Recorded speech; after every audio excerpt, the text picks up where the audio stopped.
Hello friends, welcome to my channel. നമസ്കാരം, വണക്കം. അപ്പോൾ ഇന്ന് നമ്മൾ സംസാരിക്കാൻ പോകുന്നത് നിങ്ങൾക്ക് എല്ലാവർക്കും ഒരു പക്ഷേ വളരെയധികം അറിയാവുന്ന ഒരു വ്യക്തിയെക്കുറിച്ചായിരിക്കാം. മല്ലു ട്രാവലർ. പുള്ളിക്കാരന് ഒരു ട്രാവലിംഗ് വ്ലോഗ് ചാനലൊക്കെ ഉള്ള ഒരാളാണ്. വളരെ പോപ്പുലറായിട്ട് ഉള്ള ഒരു വ്യക്തിയാണ്. ഈ ട്രാവലിംഗ് വ്ലോഗ്സിൻ്റെ ഒരു ഇതിൽ ആ കൺസെപ്റ്റിൽ തന്നെ വളരെയധികം ഒരു പോപ്പുലാരിറ്റിയും ഫെയിമും ഒക്കെ സൃഷ്ടിച്ച ഒരാൾ തന്നെ ആണെന്ന് പറയാം ഈ മല്ലു ട്രാവലർ. അപ്പോൾ അടുത്തിടെ പുള്ളിക്കാരൻ കുറിച്ച് വിവാദങ്ങളിലൊക്കെ പോയി കുരുങ്ങുകയും അതിനെക്കുറിച്ചിട്ടുള്ള കുറേ വാർത്തകളൊക്കെ സോഷ്യൽ മീഡിയയിൽ കാണാനായിട്ട് ഇടവന്നു. എൻ്റെ ആദ്യ ഭാര്യയെ ഞാൻ പീഡിപ്പിച്ചു എന്ന് പറഞ്ഞ് ഒരു കേസ് എനിക്കെതിരെ വരികയുണ്ടായി. 1 വർഷത്തിന് ശേഷം കേസ് നടത്തി. ഇന്ന് ആ കേസിൽ കോടതി എന്നെ കുറ്റവിമുക്തനാക്കി. ലക്ഷങ്ങൾ കൊടുത്തു, ക്യാഷായിട്ട് വാങ്ങിയിട്ട് പോയി. അവർ ആ കേസ് കോഷ് ചെയ്തു. ആ കേസിൻ്റെ ജഡ്ജ്മെൻറ്റ് എൻ്റെ കയ്യിലുണ്ട്. എന്ന് വെച്ചാൽ ഈ 2023 അവർ കൊടുത്ത കേസിൻ്റെ ആദ്യത്തെ കേസ് അവർ 2015 അപ്പോൾ അത് കണ്ടപ്പോഴേക്കും അതിനെക്കുറിച്ചിട്ട് കുറച്ച് കാര്യങ്ങൾ സംസാരിക്കണമെന്ന് തോന്നി. അപ്പോൾ ഈ ട്രാവലിംഗ് വ്ലോഗൊക്കെ ചെയ്യുന്ന കാലത്ത് പുള്ളിക്കാരന് വളരെയധികം ഫോളോവേഴ്സും ചെയ്യുന്ന വീഡിയോസിനൊക്കെ നല്ല റീച്ചുമൊക്കെ ഉണ്ടായിരുന്ന ഒരു ചാനലുമായിരുന്നു. അപ്പോൾ അങ്ങനെ അത് പോയിക്കൊണ്ടിരുന്ന സമയത്തായിരുന്നു പുള്ളിക്കാരനെതിരെയും 1-2 കേസുകളൊക്കെ വന്നത്. പുള്ളിക്കാരൻ്റെ ആദ്യത്തെ ഭാര്യ ഒളിച്ചോടിപ്പോയി വേറെ വിവാഹം കഴിച്ചു എന്നൊക്കെയാണ് അറിയുന്നത്. അപ്പോൾ പക്ഷേ ഇപ്പോൾ എന്തോ പുള്ളിക്കാരിക്ക് എന്തോ രോഗമാണെന്നോ ക്യാൻസർ പിടിപെട്ടെന്നോ അത് സത്യമാണെന്നൊന്നും അറിയില്ല, അങ്ങനെയൊക്കെ പറഞ്ഞു കേൾക്കുന്നുണ്ട്. അപ്പോൾ മല്ലു ട്രാവലറിന് എതിരെ ഈ ആദ്യത്തെ ഭാര്യ ഒരു കേസൊക്കെ കൊടുത്തിട്ടുണ്ടായിരുന്നു. അപ്പോൾ കേസിൽ വന്നിട്ട് പുള്ളിക്കാരൻ വന്നിട്ട് ഈ ഇവരെ ഉപദ്രവിക്കുകയും പിന്നെ ഒരുപാട് പീഡിപ്പിക്കുകയും ചെയ്തു. അങ്ങനെ വലിയ ദുരിതപൂർണമായിട്ടുള്ളൊരു ജീവിതമായിരുന്നു എന്നൊക്കെയാണ് ആ പുള്ളിക്കാരി പരാതിയിൽ പറയുന്നത്. ആദ്യ ഭാര്യ എന്ന് പറയുന്ന വ്യക്തി അവൾ എൻ്റെ വീട്ടിൽ താമസിക്കുമ്പം എല്ലാ ദിവസവും രാത്രി കാലങ്ങളിൽ എനിക്ക് ഫോൺ ചെയ്യും. പക്ഷെ ഞാനല്ല സംസാരിക്കുന്നത്. അവളെ കുടുംബത്തിൽ തന്നെ ഒരു അഷി എന്ന് പറഞ്ഞ യുവാവുണ്ട്. അവളെ കുടുംബക്കാരനാണ്. അപ്പോഴാണ് ഈ വാട്സപ്പ് ഗ്രൂപ്പുകളൊക്കെ വന്നത്. ഈ അഷിയുമായിട്ട് അവൾ പ്രണയബന്ധത്തിൽ ഏർപ്പെടുകയും അഷിയോട് അവൾ പറഞ്ഞത് ഞാൻ അവളെ നോക്കുന്നില്ല, ഞാൻ അവളെ ഉപദ്രവിക്കലാണെന്നൊക്കെ പറഞ്ഞിട്ട് ആ പയ്യനെ കറക്കി കുത്തി അങ്ങനെ അവൻ എന്നോട് റിവെഞ്ച് തീർക്കാവുന്നതുപോലെ അവൻ അവളെയും കൊണ്ട് ഒളിച്ചോടി. അവൻ അന്ന് അയച്ച വാട്സപ്പ് മെസ്സേജുകൾ കംപ്ലീറ്റ് എൻ്റെ മൊബൈലുണ്ട്, അവൻ്റെ നമ്പർ അടക്കം. അതുകൊണ്ട് ഒരിക്കലും അഷി എന്ന് പറയുന്ന വ്യക്തിക്ക് ഈ വിഷയത്തിൽ അത് റിജക്റ്റ് ചെയ്യാൻ പറ്റില്ല. എൻ്റെ എവിഡൻസ് ഉണ്ട് ഞാൻ പറഞ്ഞ കാര്യങ്ങൾക്കൊക്കെ. അവൻ എന്നെ വെല്ലുവിളിക്കായിരുന്നു, നിന്റെ ഭാര്യ ഞാൻ തട്ടിക്കൊണ്ട് പോയടാ, നിനക്ക് എന്താണ് ചെയ്യാൻ പറ്റുക, നീ ചെയ്യും. ഞാൻ പറഞ്ഞു, മോനെ നീ തെറ്റിദ്ധരിച്ചിട്ടാണ്, പ്ലീസ് എനിക്ക് കൊണ്ടെത്താൻ, എനിക്കൊരു മോനുണ്ട്. ഞാൻ അവൻ്റെ കൈയും കാലും പിടിച്ച് പറഞ്ഞു, പക്ഷെ അവൻ കേട്ടില്ല. അന്ന് ഞാൻ ഇവളെ വിളിച്ച് സംസാരിച്ചു. ഈ ആദ്യ ഭാര്യ ഞാൻ വിളിച്ച് സംസാരിച്ചു. ഞാൻ അവളോട് ചോദിച്ചു എന്താണ് പറ്റിയത്. അവൾ പറയാം, അല്ല ഞാൻ വീട്ടിലുണ്ടാവുമ്പോൾ അവൻ വരാറുണ്ട്, ഞങ്ങൾ എന്താ പറയുക, ഞങ്ങൾ എല്ലാവിധ റിലേഷൻഷിപ്പും ഞങ്ങൾ നടക്കുന്നുണ്ട്. അപ്പോൾ അതുകൊണ്ട് എനിക്ക് ഇനിയും നിങ്ങളെ കൂടെ ജീവിച്ചു കഴിഞ്ഞാൽ നിങ്ങളെ ചീറ്റ് ചെയ്യാൻ പറ്റില്ല, അതുകൊണ്ടാണ് ഞാൻ പോകുന്നത്.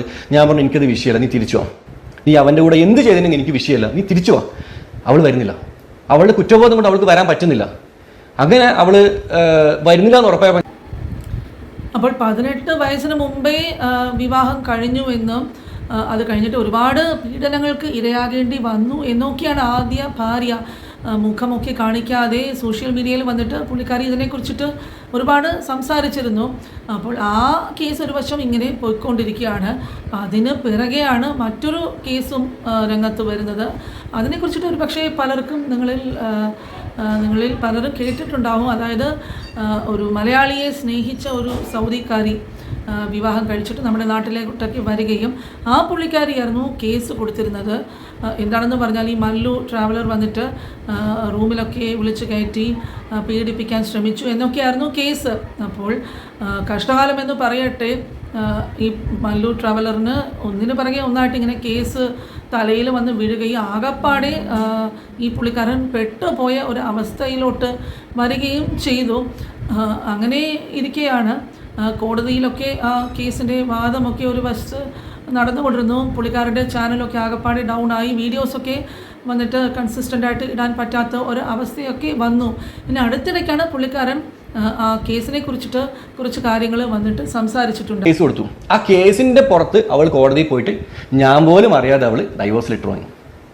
അതെങ്ങനെയാണ് കിട്ടിയെന്ന് എനിക്കറിയില്ല. എൻ്റെ വീട്ടിലൊരു വക്കീൽ നോട്ടീസ് വന്നിട്ടില്ല, കത്തോ കാര്യങ്ങളൊന്നും വന്നിട്ടില്ല. ഞാൻ നാട്ടിലേ ഇല്ല. ഞാൻ നാട്ടിലില്ലാത്ത തക്ക നോക്കിയിട്ട് ആ ഒരു അവസരം ഉപയോഗിച്ചിട്ട് അവൾ പോയിട്ട് ഡൈവോഴ്സ് വാങ്ങി. ആ ഡൈവോഴ്സ് വാങ്ങിയതിന് ശേഷമാണ് അവൾ ആ പയ്യൻ പോയിട്ട് അവൾ റിലേഷൻഷിപ്പ് ഉണ്ടായി. ആ പയ്യൻ പ്രത്യേകിച്ച് ജോലിയൊന്നും ഇല്ലായിരുന്നു. അവൾക്ക് മൈലാഞ്ചി കിട്ടാൻ അറിയായിരുന്നു, മെഹന്തി ആർട്ടിസ്റ്റ് ആയിരുന്നു. ഇപ്പോൾ മൈലാഞ്ചി കിട്ട് അവർ ജീവിതം പോകുന്നതിനിടയിലാണ് അവളുടെ 4ാമത്തെ ഹസ്ബൻഡ്. റെക്കോർഡിക്കലി സെക്കൻഡാണ്, കാരണം ഷക്കീബിനെയും മറ്റേ പയ്യനൊന്നും അവൾ കല്യാണം കഴിച്ചിട്ടില്ലായിരുന്നു, ലിവിങ് ടുഗദറായിരുന്നു. 4ാമത്തെ ഹസ്ബൻഡ് കബീർ ഷാ, കൊല്ലംകാരനാണ്, കൊല്ലം അഞ്ചൽ സ്വദേശിയാണ്. അഞ്ചൽ സ്വദേശി കബീർ ഷാ എന്ന് പറയുന്ന വ്യക്തിയാണ് അവൾ കല്യാണം കഴിക്കുന്നത്. അവനെ നിക്കാഹ് ചെയ്തു.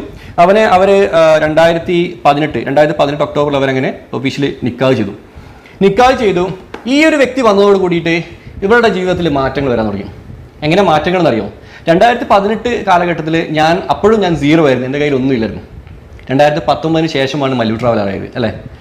ഉൾപ്പെടുത്തിയിട്ടൊക്കെ ആയിരുന്നു പുള്ളിക്കാരി വന്നിട്ട് മല്ലുവിന് എതിരെ കേസൊക്കെ കൊടുത്തിരുന്നത്.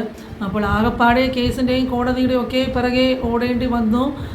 ആകപ്പാടെ പെട്ട അവസ്ഥയിലായെങ്കിലും കേസ് കൊടുത്തിട്ട് 1.5 വർഷത്തിന് ശേഷം ആ കേസിൻ്റെ വിധി വരികയും കോടതിയാകട്ടെ ഈ മല്ലു ട്രാവലറിനെ വെറുതെ വിടുകയാണ് ഉണ്ടായത്. ഞാൻ സാമ്പത്തികപരമായിട്ട് വളരെ കഷ്ടപ്പെട്ട് നിൽക്കുന്ന സമയമായിരുന്നു 2018. 2018 അവസാന ഘട്ടത്തിലാണ് ഞാൻ യൂട്യൂബ് ചാനലിൽ തുടങ്ങിയത്. ഞാൻ കല്യാണം കഴിച്ചു, ബൽക്കിനെ കല്യാണം കഴിച്ചു 2018 ലാസ്റ്റാണ്. അവൾ എൻ്റെ ജീവിതത്തിൽ വന്നതോട് കൂടിയിട്ട് എൻ്റെ ജീവിതത്തിൽ ഒരുപാട് മാറ്റങ്ങൾ വന്നു. ഞാൻ ഒരുപാട് മാറി. കാരണം ഒരു പെണ്ണ് വന്നു കഴിഞ്ഞാൽ നമ്മുടെ ജീവിതത്തിൽ വരുന്ന മാറ്റങ്ങൾ ശരിക്കും എനിക്ക് മനസ്സിലായിരുന്നു. കാരണം ആദ്യം എൻ്റെ ലൈഫിൽ ഒരു പെണ്ണ് വന്നു, കംപ്ലീറ്റ് തകർന്നു പോയി, ഡെസ്ട്രോയ് ചെയ്തു. രണ്ടാമതൊരു പെണ്ണ് വന്നപ്പം തകർന്നതൊക്കെ അതിനേക്കാളും 10 ഇരട്ടിയിൽ എനിക്ക് എന്തായി ഇങ്ങനെ പൊന്തി വരാൻ തുടങ്ങി. 2018 ബൽക്കി വന്നതിന് ശേഷം ഞാൻ മല്ലു ട്രാവലറായി യൂട്യൂബ് കരിയർ സ്റ്റാർട്ട് ചെയ്തു. എൻ്റെ പോക്കറ്റ് പൈസ വരാൻ തുടങ്ങി, അക്കൗണ്ടിൽ പൈസ വരാൻ തുടങ്ങി, എൻ്റെ ലൈഫ് സ്റ്റൈൽ മാറാൻ തുടങ്ങി. ഇവരിതൊക്കെ കാണുന്നുണ്ട്. അപ്പോൾ ഇവരുടെ സൈഡിൽ നിന്ന് എങ്ങനെ പൈസ, ഞാൻ നിങ്ങളോട് പറഞ്ഞിരുന്നു അവൾ ഡൈവോഴ്സിന് വേണ്ടി അവളൊരു കേസ് കൊടുത്തിരുന്നു എന്നുള്ളത് തലശ്ശേരി കോടതിയിൽ. ആ കേസിൽ ഈ പറഞ്ഞ ഗാർഹിക പീഡനം അല്ലെങ്കിൽ സ്ത്രീധന പീഡനം എന്നൊക്കെ പറഞ്ഞാണ് കൊടുത്തത്. പഠിച്ചോണ്ടാണ് ഞാൻ 5 പൈസ സ്ത്രീധനം വാങ്ങിയിട്ടില്ല. അവരുടെ ഫാമിലി എനിക്ക് ആകെ തന്നത് 6-7 പവൻ്റെ ഗോൾഡ് മാത്രമാണ്. ഓക്കെ, അതൊക്കെ തിരിച്ചു കൊടുത്തിട്ടുണ്ട്. 6-7 പവൻ മാക്സിമം അതേ ഉള്ളൂ. അവൾ ഇട്ട് വന്നതല്ലാന്ന് വേറെ ഒന്നും ഞാൻ വാങ്ങിയിട്ടില്ല. അപ്പം ആ കേസിൽ ഒരു ദിവസം ബഹുമാനപ്പെട്ട തലശ്ശേരി DYSP നോക്കുമ്പോൾ ആ കേസ് പെൻഡിങ് എടുക്കണം. അങ്ങനെ ബഹുമാനപ്പെട്ട DYSP വിളിപ്പിച്ചു. ഞാൻ പറഞ്ഞു സാർ ഇങ്ങനെയാണ്, അവൾ വേറെ കല്യാണം കഴിച്ചു, ഞാൻ വേറെ കല്യാണം കഴിച്ചു. അപ്പോൾ ഒരു 4-5 വർഷം മുന്നത്തെ ഒരു കേസാണ്. അപ്പോൾ അത്രയ്ക്ക് നല്ല ഒരു രീതിയിൽ വാദമൊക്കെ നടത്തിയാൽ മാത്രമേ ഇങ്ങനത്തെ ഉള്ള ഒരു കേസിൽ നിന്നൊക്കെ വിട്ടുപോരാനായിട്ട് സാധിക്കുകയുള്ളൂ. അതിനൊക്കെ വേണ്ടിയിട്ട് ധാരാളം പണം ചിലവാക്കേണ്ടി വരും. എന്തു തന്നെ ആയാലും ഈ പുള്ളിക്കാരൻ കുറ്റവിമുക്തനാവുകയും അത് കഴിഞ്ഞിട്ടായിരുന്നു ഈ പുള്ളി വന്നിട്ട് വീഡിയോ ചെയ്യുകയും എന്തൊക്കെ സംഭവിച്ചു എന്നുള്ളതിനെ കുറിച്ചിട്ട് സംസാരിക്കുകയുണ്ടായി. 2015 കൊടുത്ത കേസ് 19 അവർ നോക്കുന്നത്. അപ്പം ഞാൻ എൻ്റെ പെങ്ങൾ വഴി പിന്നെ ഇവരെ കോൺടാക്ട് ചെയ്തു. അപ്പോൾ ആദ്യം ഇവർ പറഞ്ഞു ഞങ്ങൾ വരാം, പക്ഷേ ഞങ്ങൾക്ക് പൈസ വേണമെന്ന് പറഞ്ഞു. ആ കേസ് അവർ പിൻവലിക്കണമെങ്കിൽ അവർക്ക് പൈസ വേണം, അവർക്ക് വണ്ടിക്കൂലിയോ ഇവിടെ പോകാൻ വണ്ടിക്കൂലി വേണമെന്ന് പറഞ്ഞു. അന്നും എൻ്റെ അടുത്ത് ലക്ഷങ്ങൾ വാങ്ങി. അപ്പോൾ പുള്ളിക്കാരൻ വിധിയൊക്കെ വന്നിട്ട് അടുത്ത് തന്നെയായിരുന്നു വീഡിയോ അപ്ലോഡ് ചെയ്തിരുന്നത്. പക്ഷേ വീഡിയോ നല്ല രീതിയിൽ തന്നെ വൈറലാകുകയും എന്നാൽ പുള്ളിക്കാരൻ ആ വീഡിയോനെ ഡിലീറ്റ് ചെയ്ത് കളഞ്ഞു ചാനലിൽ നിന്നും. എന്നാൽ ആ വീഡിയോയുടെ കുറച്ച് ഭാഗങ്ങൾ കിട്ടിയിട്ടുണ്ട്. അതെന്താണെന്ന് കണ്ടിട്ട് തിരിച്ചു വരാം. അന്ന് എൻ്റെ അടുത്ത് പൈസ ഉണ്ട്. അന്ന് എൻ്റെ അടുത്ത് ഇവർ ഫസ്റ്റ് അവിടെയാണ് ഇവർ എൻ്റെ അടുത്ത് പൈസ വാങ്ങുന്നത്. അന്ന് പൈസ വാങ്ങി ഇവരെന്ത് ചെയ്തു, ആ കേസ് അവർ കോഷ് ചെയ്തു. അവർ പറഞ്ഞു പൈസ തന്നു, ഞങ്ങൾ കേസ് കോഷ് ചെയ്തു, ഞങ്ങൾക്ക് പ്രശ്നമൊന്നുമില്ല, ഞങ്ങൾ കുറച്ച് ചിലവുണ്ട്, ആ ചിലവ് നിങ്ങൾ നോക്കിയാൽ മതി എന്ന് പറഞ്ഞിട്ട് അവരെ പൈസ വാങ്ങുന്നത്. ലക്ഷങ്ങൾ കൊടുത്തു, ക്യാഷായിട്ട് വാങ്ങിയിട്ട് പോയി. അവർ ആ കേസ് കോഷ് ചെയ്തു. ആ കേസിൻ്റെ ജഡ്ജ്മെൻറ്റ് എൻ്റെ കയ്യിലുണ്ട്. എന്ന് വെച്ചാൽ ഈ 2023 അവർ കൊടുത്ത കേസിൻ്റെ ആദ്യത്തെ കേസ് അവർ 2015 ഓൾറെഡി കൊടുത്തിട്ടുണ്ട്. ആ കൊടുത്ത കേസാണ് അവർ പൈസ വാങ്ങിയിട്ട് അവർ അന്ന് സ്റ്റോപ്പ് ചെയ്തിട്ട് പോയത്. അതേ കേസാണ് പിന്നെയും അവർ ഇപ്പം വന്ന് രണ്ടാമതും കൊടുത്തത്. അപ്പം മല്ലു ട്രാവലർ വന്നിട്ട് ആദ്യ ഭാര്യയോട് ഇവർക്കൊരു മകനുണ്ട്. അപ്പം ആ മകനെ ഇടയ്ക്കിടയ്ക്കൊക്കെ വീഡിയോയിൽ നമ്മൾ കണ്ടിട്ടുണ്ടാകും. പുള്ളിക്കാരൻ്റെ കൂടെ വീഡിയോസിലൊക്കെ ആ മകൻ വരാറുണ്ട്. അപ്പം മകനെ തിരിച്ചു വേണമെന്ന് ചോദിച്ചപ്പോഴേക്കും ആദ്യ ഭാര്യ വന്നിട്ട് പണമൊക്കെ ആവശ്യപ്പെടുകയും അപ്പോൾ ഇവർ തമ്മിൽ ഒരു ധാരണയൊക്കെ ഉണ്ടാകുകയും ആ ധാരണ ഒരു മുദ്രപത്രത്തിലാക്കി അതിൻ്റെ സ്ക്രീൻഷോട്ട് ഇവിടെ സൈഡിൽ കൊടുക്കുന്നുണ്ട്. പിന്നെ അത് കഴിഞ്ഞിട്ട് പള്ളിയിൽ പോയിട്ട് തലാഖൊക്കെ ചൊല്ലി വിവാഹബന്ധം പിരിയാൻ ഉള്ള വഴിക്കൊക്കെ സംഗതികൾ നീങ്ങി. അപ്പോൾ ഭർത്താവ് അറിയാതെ തന്നെ ഡിവോഴ്സ് കിട്ടിയെന്നൊക്കെ ഈ പുള്ളിക്കാരി പറയുന്നുണ്ടെങ്കിലും അതെങ്ങനെ സംഭവിച്ചു എന്നുള്ളത് മനസ്സിലാകുന്നില്ല. അപ്പോൾ എന്തു തന്നെയായാലും ഈ സംഭവങ്ങളൊക്കെ കഴിഞ്ഞതോടെ പുള്ളിക്കാണെങ്കിൽ ആകെ മൊത്തം വലിയ പ്രശ്നങ്ങളും തലവേദനയും ഒക്കെ മാറിയ സംഭവങ്ങളൊക്കെ ആയിരുന്നു അരങ്ങേറിയത്. ഈ ആദ്യ ഭാര്യ വന്നിട്ട് വേറൊരാളുടെ കൂടെ ഒളിച്ചോടി പോവുകയാണ് ഉണ്ടായത്. അപ്പോൾ ഇപ്പോൾ ഈ മുമ്പ് പറഞ്ഞ പോലെ പുള്ളിക്കാരിക്ക് സുഖമില്ലെന്നോ അങ്ങനെയൊക്കെ പറഞ്ഞ് കേൾക്കുന്നുണ്ടെങ്കിലും മല്ലു ട്രാവലറിനെ സംബന്ധിച്ചിടത്തോളം ആ കേസ് എങ്ങനെയോ ഒഴിവായി പോവുകയും അതിൽ നിന്ന് രക്ഷപ്പെടുകയും ചെയ്തത് തന്നെ വലിയ ഒരു സമാധാനമായിട്ട് ആണ് തോന്നുന്നത്. പലരും ഇതിനെക്കുറിച്ചിട്ട് കമൻസിലൊക്കെ ധാരാളം അഭിപ്രായങ്ങൾ പറയുന്നുണ്ട്, രണ്ട് പക്ഷത്തും പറയുന്നുണ്ട്. പക്ഷേ ആദ്യത്തെ ആ പുള്ളിക്കാരി ഓടിപ്പോയത് കൊണ്ട് പൊതുവേ അവർക്കെതിരെ ഒരുപാട് നെഗറ്റീവ് കമൻസ് വരുന്നുണ്ട്. അവർക്ക് അസുഖം വന്നത് പോലും അവർക്ക് അർഹിക്കുന്നത് തന്നെയാണ് കിട്ടിയതെന്നാണ് പലരും പറയുന്നത്. അപ്പോൾ നിങ്ങളിൽ ധാരാളം പേര് ഇത് കണ്ടു കാണും.